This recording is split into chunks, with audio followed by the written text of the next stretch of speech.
and we're 100% there for her. Other people walk in the room, we don't watch, we don't look, we don't even want to talk to them. We're just riveted to her. And I mean, that's the way I see it. And that is a level of communication that you hardly ever get in your life. We are two women, Jana and Katy, empowering women to experience new life as Yema mamas. We are friends sharing our own lives and learning through childbirth, motherhood, singleness, and womanhood to empower you to discover joy and spiritual well-being in all of life. You are a woman created for wholeness.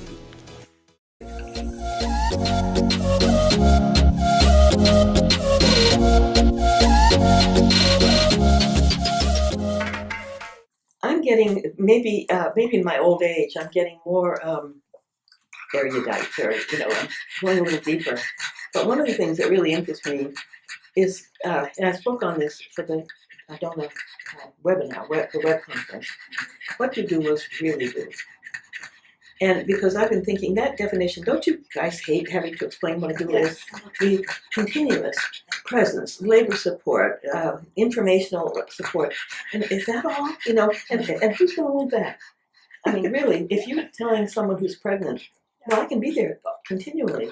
Well, I don't even know you, And I was thinking, that isn't what we do. The continuous is absolutely essential, but that we do more than that. And so I started thinking, how are we different from the nurse? How are we different from the partner? How are we different from the doctor?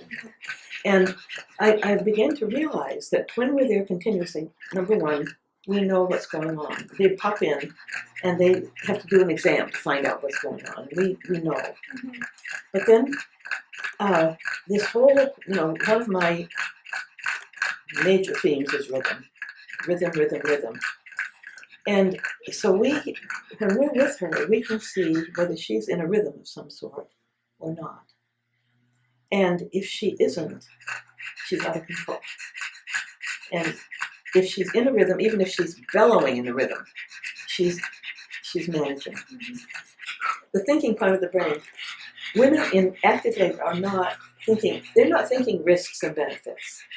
They're not thinking about what I learned yesterday. They're operating at an instinctual level. And I think good doulas know that. We're not trying to say, remember what we talked about yesterday, and remember what you said in your birth plan, and all this stuff.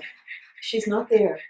And when the doctor comes in and says, we'd like to break your bag of waters, and these are the risks, and these are the benefits, she says, just do it. I don't care. Yeah. And even though it had been in her birth plan, we speak to them. It's more like the heart-to-heart level, or midbrain to midbrain, I really would say. And one of the things we do is lower our voices. Another thing is we speak to her in rhythm. If she's got a rhythm, that's the way. Yes, good. Just like that. We don't ask her questions that require anything but a yes or no answer.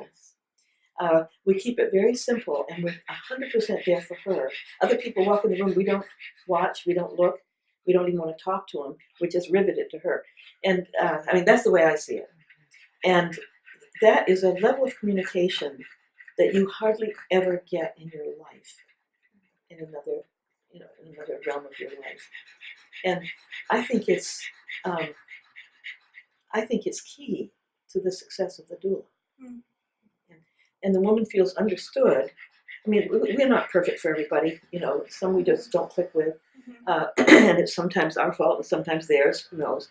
But when we all know when it's been a really good click, and you feel that deep connection that when the baby's born, the connection fades. But I think that's addictive. Mm-hmm. And it may be that oxytocin is part of it, and oxytocin is addictive. I don't know. But that connection, that human connection, I think is crucial, and it's what really keeps us going. So the doulas that are getting into a lot of new gimmicks and things, I think sometimes they find doula work boring. And so they want to start doing placental encapsulation, and they want to try aromatherapy and doing a lot of other things, because they really find the task of heart to heart, breath to breath, eye to eye, just boring. And they should be midwives.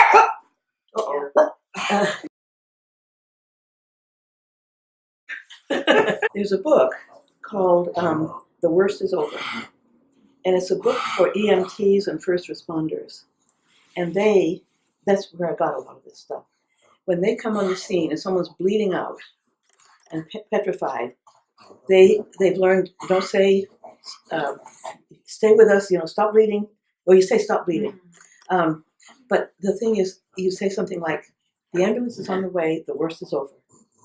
And that is more settling to that autonomic nervous system than saying, look at me or stay with me, we're gonna get you taken care of.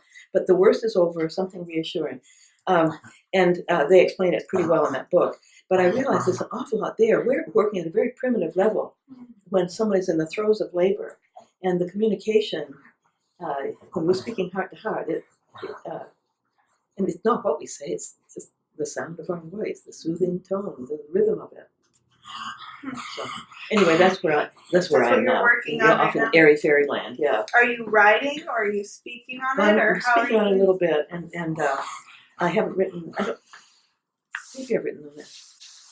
What the doulas really do.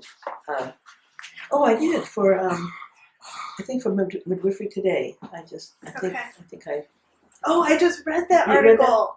Oh my gosh, it was so good. Was that what I was really reading? do? Yeah, in that doula, the Midwifery Today, they had a whole issue about the doula. Yeah. And your article was in it. And I was reading it out loud to my friend this last week when we were going to Canada. And I was just like, yes, Penny, yes, Penny. I was just praising what you were saying. It was really great article. So, and I was like, I'm going to make all my apprentices read this. But one thing I'll say to apprentices, read it now, but it may not click until you've had a few births under your belt, and then all of a sudden some of this stuff, you should read it again, a little later, because it's amazing as you pick up experience, the whole world opens. Yeah. So,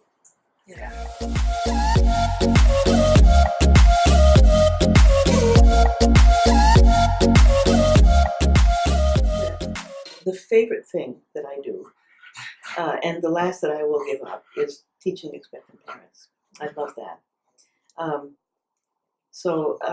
And I, when I think about birth today and how challenging it is for them, that's what keeps me going. And I want to effect change if I can. I'm so pleased that ACOG is now embracing doulas, for crying out loud.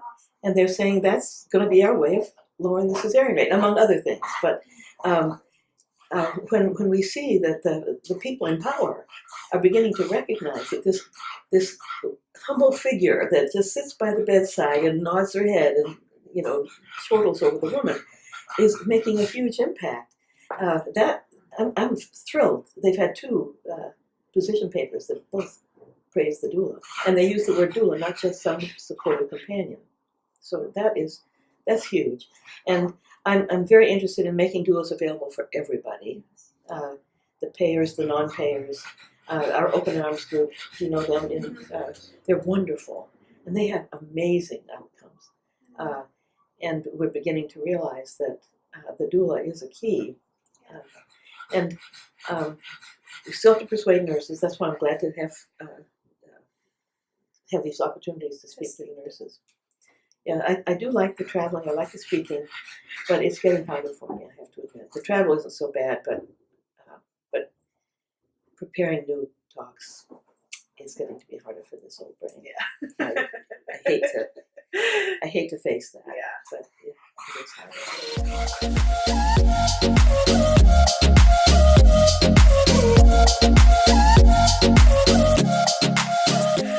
One of the most exciting things to me, and this is a small thing, but the whole idea of delayed cord clamping.